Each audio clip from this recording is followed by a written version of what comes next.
Os últimos acontecimentos da política nacional nos colocaram a todos numa certa dúvida sobre os rumos que devemos tomar. O ministro Marco Aurélio de Mello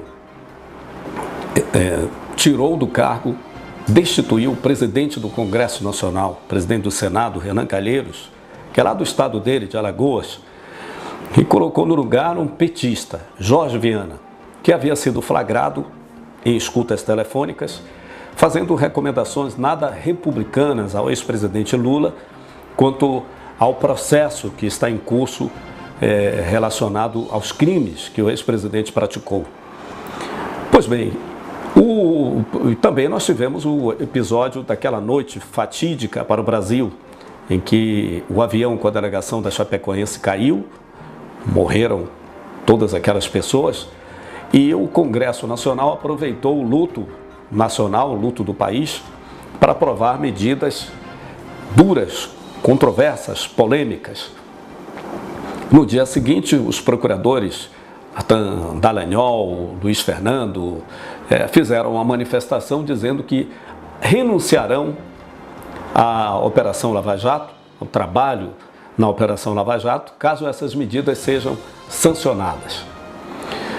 E aí o quadro ficou um pouco confuso. Tem muita gente que saiu direto do Panteão, que é o lugar dos deuses no Olimpo, lá na mitologia grega, direto para o inferno, para o Hades, para o deus do inferno.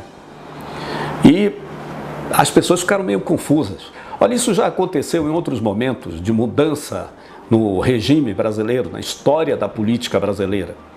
Na transição da ditadura para a democracia, parlamentares amazonenses que pareciam ser heróis de capa e espada da nossa população, de repente esvaziaram, perderam o discurso, não sabiam mais o que dizer. Pessoalmente presenciei um parlamentar sentando ainda máquina de escrever da redação de um jornal e dizendo: olha, o fulano, ele mesmo, fez um grande discurso duro contra os militares em Brasília hoje pela manhã e tal, um dos discursos mais duros deste momento crucial que o Brasil está vivendo. E ele estava lá, em Manaus, na sede do jornal, na máquina de escrever, escrevendo aquilo, e depois pedindo autorização do dono do jornal para publicar essa matéria. Mas são coisas da história, registros que a gente vai vendo. E a gente tem que ter em mente o seguinte: a história é feita por homens e não por arcanjos, por seres imperfeitos e não pela perfeição. Então, ninguém é herói absoluto e ninguém é vilão absoluto. É possível extrair até de um vilão coisas boas, e você não espere que o herói faça apenas coisas boas, ainda mais no momento em que atinge o nível do panteão, o nível máximo dos deuses. A Operação Lava Jato tem um papel na vida política brasileira muito importante.